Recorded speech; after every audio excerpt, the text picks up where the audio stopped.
बिल्कुल बिल्कुल, मैं भी नकली हूँ भाई, मैं भी बाप बदल लेती हूँ बार बार। कभी मेरा मोदी मेरा बाप बन जाते हैं और कभी मेरा बाप नहीं बनते। पूरे जब ये हिंदुस्तान के तो बाप है ही है, लोग तो उनको पूछते ही मेरे हैं। बाप नहीं है, सुनो, वो ना नेता है और मोदी जी हमारा नेता है और हम उनको प्रधानमंत्री मानते हैं। जो बाप बदलते हैं ना, हम बाप बदलने वाले में से नहीं है। हम लोग जो है हम सच्चाई के साथ है और हम लोग आवाज उठाते हैं। इसमें अब हिंदू नहीं हिंदू के सवाल मत करिए, सवाल ये करिए कि हम इस देश की मिट्टी में हमारा खून मिले हुए है और इस देश के अंदर ना संविधान के द्वारा चलते हैं और हम संविधान को मानने वाले लोग हैं। आखिर में एक सवाल बता दीजिए, प्लेन क्रैश हुआ है जो महाराष्ट्र में, क्या कहेंगे आप उस पे? देखिए, प्लेन क्रैश हो रहा है, भ्रष्टाचार का आरोप इन पे भी लगा रहे थे। अब सबसे बड़ी बात ये देखिए कि जो अजीत पवार ने क्या बोला था कि सारी चीजें है भाई इनके हाथ में, तो प्लेन क्रैश हो गया।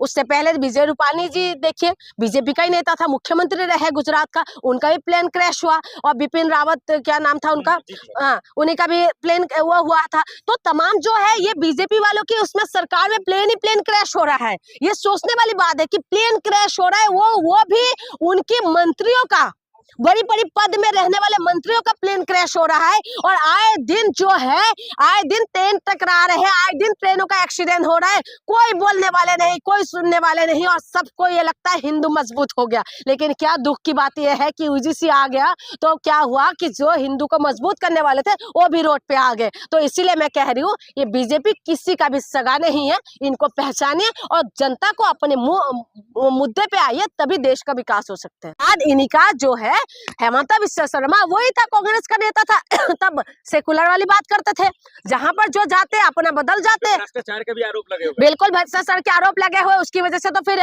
उसमें घुस चले गए बीजेपी में। और बीजेपी में जाने की बात आज ये नफरती बयान देते हैं। तो इसीलिए मैं कह रही हूँ कि ये तमाम चीजें सिर्फ और सिर्फ राजनीति के लिए कर रहे हैं और इनको पता है कि आसाम की राजनीति इस वक्त ऐसा है कि इनका कुर्सी दमादोल हो रहा है, क्योंकि जुबिन गार्ग हमारे दिल का जो टुकड़ा है ना, उनको इंसाफ नहीं दे पा रहे हैं। अभी तक बता नहीं पा रहे हैं कि उनको जो है वो सिंगापुर लेके जो गए थे, सिंगापुर में जो हादसा हुआ उसके बाद जो उसमें जो लोग थे अभी जो जेल के अंदर बंद है, जो जेल के अंदर है, लेकिन उसमें से अब हेमंत बिस्वा शर्मा बता ही नहीं पा रहे, क्योंकि जुबिन गार्ग ऐसा था जो हेमंत बिस्वा शर्मा से पूरी तरीके से वो करते थे, वो आमना सामना करते थे, वो डट के खड़े रहते थे। जब से मोदी जी की सरकार बनी है देश में भ्रष्टाचार नफरतबाजी को लेकर बहुत बवाल मच रहा है, क्या वजह लग रहा है, क्यों नहीं कंट्रोल हो पा रहा है? अरे कहाँ से कंट्रोल होगा, जो भ्रष्टाचारी इन्हीं की उसमें है। पहले कहते चक्की पिसिंग पिसिंग पिसिंग पिसिंग पिसिंग पिसिंग, फिर उसके बाद क्या हो गया, चक्की पिसिंग नहीं अब कमल खिलिंग खिलिंग खिलिंग खिलिंग खिलिंग खिलिंग हो गया। और जो चक्की पिसिंग वाले सब इसमें आके शामिल हो गए।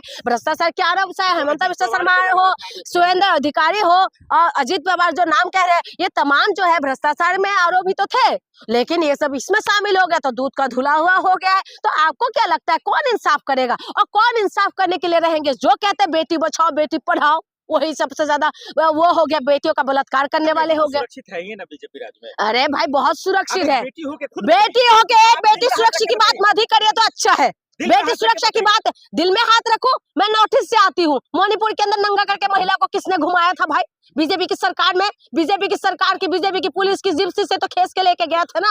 और उसकी बात आप कहते हैं बेटी बचाओ बेटी पढ़ाओ, भ्रष्टाचार के आरोप लगे हुए इस सरकार के ऊपर। ये तमाम जो है भ्रष्टाचारियों को तो इनके अंदर इन्हीं में समा लिया है। और जो भ्रष्टाचारी आ जाओ हमारे अंदर समा जाओ, जो बलात्कारी आ जाओ हमारे अंदर समा जाओ, और जो भी है ऐसे हरकतें करने वाले बलात्कारी आसाराम बापू, राम रहीम, तमाम जो नेता, तमाम जो बाबा है, ये इन्हीं के अंदर तो समाये हुए है ना।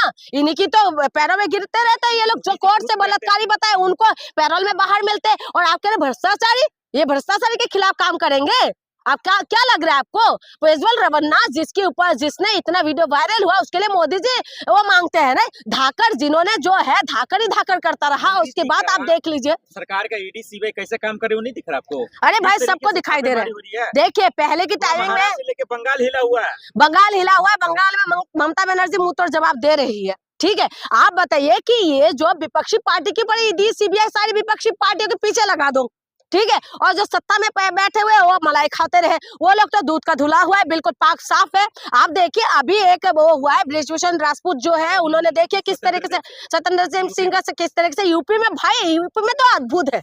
यूपी में तो अपनी सरकार अपने लोगों को किडनैप कर लेते हैं, अपनी सरकार पुलिस की वर्दी में पहनेंगे, वही बलात्कार करके घुसते रहेंगे। हम नाबालिग बच्ची के साथ बलात्कार करते हैं। आप बताइए कि यूपी में तो अद्भुत कारनामा चल रहा है। उसके बाद यूपी के अंदर ही शंकराचार्य जी जो है वो योगी आदित्यनाथ से कागज मांगते हैं, योगी आदित्यनाथ उनसे कागज मांगते हैं। सच्चा हिंदू, नकली हिंदू बताओ। तो इसीलिए मैं कह रही हूँ आप भी बीजेपी नकली सरकार, हैं, जो मोदी जी को गाली दे रही है। बिल्कुल बिल्कुल बिल्कुल, मैं भी नकली हूँ भाई, मैं भी बाप बदल लेती हूँ बार बार। कभी मेरा मोदी मेरा बाप बन जाते हैं और कभी मेरा बाप नहीं बनते। पूरे जब ये हिंदुस्तान के तो बाप भाई हैं, लोग तो उनको पूछते ही मेरे हैं। बाप नहीं है, सुनो, वो ना नेता है और मोदी जी हमारा नेता है और हम उनको प्रधानमंत्री मानते हैं। जो बाप बदलते हैं ना, हम बाप बदलने वाले में से नहीं है। हम लोग जो है हम सच्चाई के साथ है और हम लोग आवाज उठाते हैं। इसमें आप हिंदू नहीं हिंदू के सवाल मत करिए, सवाल ये करिए कि हम इस देश की मिट्टी में हमारा खून मिले हुए है और इस देश के अंदर ना संविधान के द्वारा चलते हैं और हम संविधान को मानने वाले लोग हैं। आखिर में एक सवाल बता दीजिए, प्लेन क्रैश हुआ है जो महाराष्ट्र में, क्या कहेंगे आप उस पर? देखिए, प्लेन क्रैश हो रहा है, भ्रष्टाचार का आरोप इन पे भी लगा रहे थे अब अजित पवार जी। सबसे बड़ी बात ये देखिए कि जो अजित पवार ने क्या बोला था कि सारी चीजें है भाई इनके हाथ में,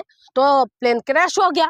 उससे पहले विजय रूपाणी जी देखिए, बीजेपी का ही नेता था, मुख्यमंत्री रहे गुजरात का, उनका भी प्लेन क्रैश हुआ। और बिपिन रावत क्या नाम था उनका, हाँ, उन्हीं का भी प्लेन वो हुआ था। तो तमाम जो है ये बीजेपी वालों की उसमें सरकार में प्लेन ही प्लेन क्रैश हो रहा है। ये सोचने वाली बात है कि प्लेन क्रैश हो रहा है, वो भी उनके मंत्रियों का, बड़ी बड़ी पद में रहने वाले मंत्रियों का प्लेन क्रैश हो रहा है। और आए दिन जो है, आए दिन ट्रेन टकरा रहे हैं, आए दिन ट्रेनों का एक्सीडेंट हो रहा है। कोई बोलने वाले नहीं, कोई सुनने वाले नहीं और सबको ये लगता है हिंदू मजबूत हो गया। लेकिन क्या दुख की बात यह है कि यूजीसी आ गया तो क्या हुआ कि जो हिंदू को मजबूत करने वाले थे वो भी रोड पे आ गए। तो इसीलिए मैं कह रही हूँ ये बीजेपी किसी का भी सगा नहीं है, इनको पहचानिए और जनता को अपने मुद्दे पे आइए, तभी देश का विकास हो सकता है।